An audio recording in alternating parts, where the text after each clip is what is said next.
L-ekonomista veteran Karl Farrugia jemmen u jaqbel mal-programm ta' investiment individwali kif inhu issa. Tixed dan l-ittra tiegħu ippubblikata fuq il-ġurnal The Times of Malta kif ukoll il-kummenti li tal il-One News.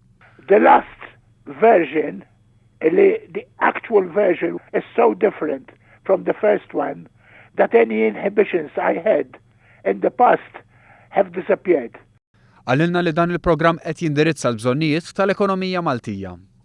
70% tagħhom se jmorru 100% for investment purposes. Ġifieri economic and social investment. And that's exactly what the economy wants. Barra minn hekk dan il-programm se jaffettwa l-fatt kif il-Gvern qassam il-budget tiegħu fejn biex inaqqas id-deficit ma jnaqqas mill-investiment ekonomiku u bekk jilħaq lan li jikseb budget iktar bilanċjat.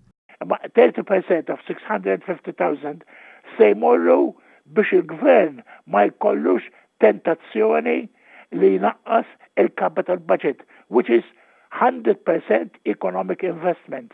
U għawera t-tama li l-oppożizzjoni taraf il-valur ta' dan il-programm. Mela jiena nħares li 650,000 u nara 650,000 pure 100% investment in our economy. And that's why I am all for it, and I hope that the opposition will see it this way. Barra minn hekk tenna li jemmen f'dan il-programm kif inhu llum għaliex għal pajjiżna ekonomikament jagħmel sens u jinsab sodisfatt li Gvern Laburista qiegħed ipoġġi l-ekonomija qabel il-politika.